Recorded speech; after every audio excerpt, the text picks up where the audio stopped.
বুঝছেন ভাবি? পোল্ট্রি মুরগির থেকেও না অদম্য আমার মেয়েটা, বুঝছেন? বেলা 12টা বাজে ঘুম থেকে তাকে ডেকে ডেকে উঠানো লাগে। তারপরে মানে একদম আস্তে আস্তে দাঁত ব্রাশ করে তারপরে এসে আবার মোবাইল টিপবে। ভাত যদি খাইতে দিই তাহলে এত দুটো ভাত খাবে আর ভাত বাকি সব ভাত মাখাই হয়ে নষ্ট করে রেখে দিবে। মানে পোল্ট্রি মুরগি তাও ভালো আছে ওর থেকে, এতটা অলসও।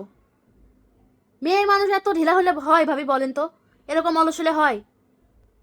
তুই মেয়ে মানুষ, তুই ভোরবেলা উঠে পড়াশোনা শেষ করে তুই আমার কাছে একটু হাত লাগাবি, কাজ বাজ করবি, তুই তোর মতন 5 ওয়াক্ত নামাজ পড়বি, পড়াশোনা করবি, সবার সাথে ভালোভাবে থাকবি।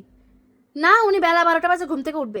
আর একটা কথা শোনেন, সারাটা রাত মোবাইল টিপে, সারা রাত মোবাইল টিপে তার ঘরে কালকে রাত্রিবেলা আমি ভুল করে একবার ঢুকে পড়ছিলাম, বুঝছেন? মোবাইলের শব্দ পাচ্ছি, পর ঢুকছি, দেখি রিল দেখতেছে। আমি বললাম কি দেখিস? বলে রিল দেখতেছে। পরে আমি জিজ্ঞাসা করলাম রিল কি? বলো তোমার বুঝা লাগবে না, তুমি ওইসব বুঝবা না, তুমি যাও তো মা, যাও যে ঘুমাও। এখনো ঘুমাও না কিসের জন্য মা তুমি? আমার মেয়ে আমারে বলে এই কথা, বলেন?